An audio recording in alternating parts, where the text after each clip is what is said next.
let's have a look at the different ways of taking or using the iriscope to take photos of irises. Now, there's a little video that shows you how to set the camera up for most situations, let's say.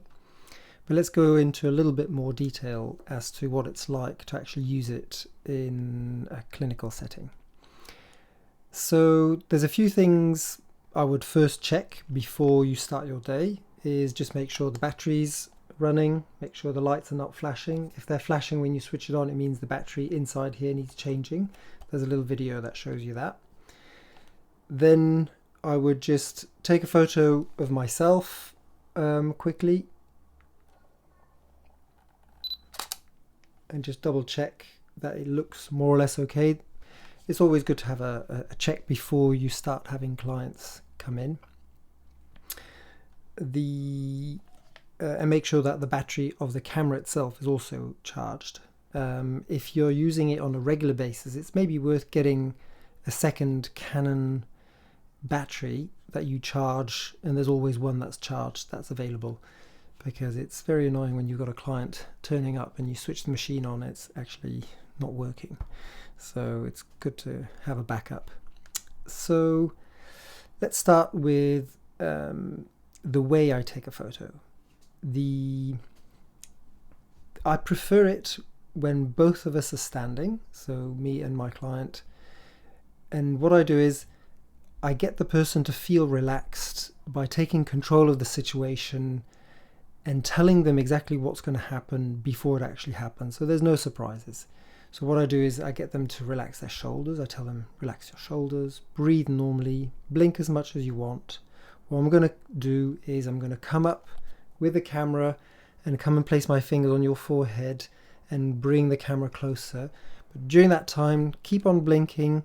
It's only when I'm in the right position that I'll ask you to open both eyes wide, and then just for a couple of seconds, just open both eyes wide, and then I'll take a few photos. Doing that, or setting up the situation in that way, helps them relax and they feel like you're managing the situation, and it actually helps them to open their eyes better. It's easier to take photos when the person feels everything's okay. If you're kind of beginning to use this, if they feel you're nervous, if they feel like you're not sure what you're doing, they may kind of be a little bit more worried about opening their eyes, or at least letting you come closer to their eyes. Some people are very relaxed. Some people are just a little bit more worried about something coming close to their eyes. And there is like a reflex. If I kind of, even just me doing that will tend to make me blink and close my eyes. So if I'm not sure what's going on, the eyes will try and protect themselves. So it's good to know that.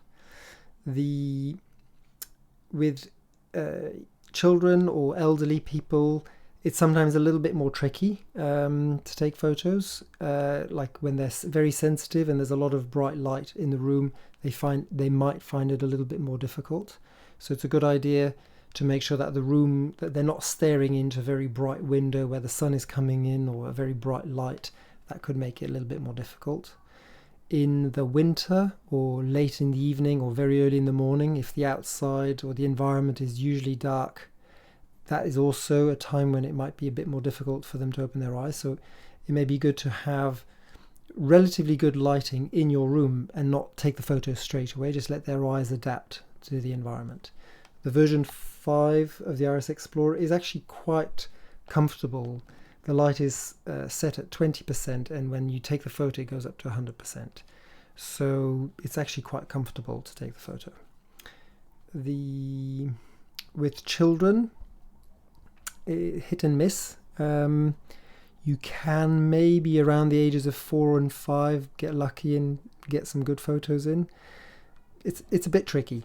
Each child is different. My best results with my children, for example, is when it's bedtime and they're actually not wanting to go to bed, and you tell them kind of they're on their best behavior to try and stay up a little bit later. So there's maybe some Jedi mind tricks you can play with them to try and get them to sit still and actually open their eyes. But it's a bit tricky when they're young. Some people's eyes, the morphology will make it more difficult. Some eyes will are naturally kind of more popping out, let's say, and others are more recessed. You just have to get kind of practice makes perfect. If somebody's eyes are quite kind of come forward naturally, you may want to kind of not press too hard, or maybe even kind of put a finger in between the eyebrow or the nose to try and just create a few millimeters extra distance between it, because if you get too close, the lens won't be able to focus. So if the eye is coming too close, that may, it doesn't happen very often, but it's just good to be aware of that. When you're in a situation where you've got a bright light on the side, you may have some light interfering with the photo. So the way the system is designed, if you look at it here, the shape of it, let me put that behind it, that might make it easier to see. It's designed to try and cover as much as possible the eye. It won't be a perfect fit because it's designed for the left and the right hand side, but it will cut most of the light out. But if, for example, there's a big window on the side and you've come in here, what I would do is place my hand, or get the person actually to place their hand and just create a little bit of shade coming from the extra light that you don't want coming in there, because it's important not to have the color of the iris change depending on the light that's coming in. So if you've got a bright blue sky, it will shine blue colors into the eye, and it will modify the lights, the colors of the iris.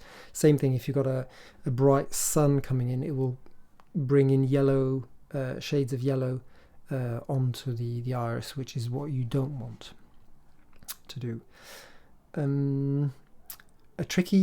Sometimes it's a bit tricky where the person is constantly moving their eyes and they don't know they're doing it. They think their eye is fixed. So when you've come and placed the camera on their face and you see their eye on the screen just going up and down, left and right, it's good to get them to look at something. And sometimes, because the camera's in front of them, they may not actually see what, like have a spot, because you and the camera are in front of them. But even just telling them, see the frame, like the bottom edge of the frame behind me, or I don't know, put a sticker on your wall, and you can tell them, like, imagine you can still see it. Imagine you can see through me. Just that will actually get them, their eyes to move a lot less. And if they're constantly looking to the left or the right, having something fixed just behind you is quite good at helping the eye stay steady when you actually take the photo.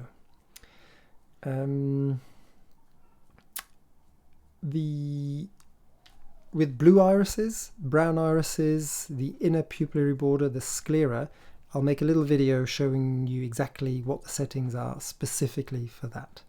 But I'm just covering the different aspects related to taking a photo. So just a reminder, the way to take the photo is when you look underneath here. I don't know if you can actually see it on the camera very well, but there's a little kind of cushion, like a little rubber cushion that is designed to actually, when you place the camera down, it comes onto that. What you do is you place that on your left thumb, and then these fingers come on the forehead of the person whose eyes you're taking, and that controls the front of the camera so that you come in very gently to take the photo. So there we go.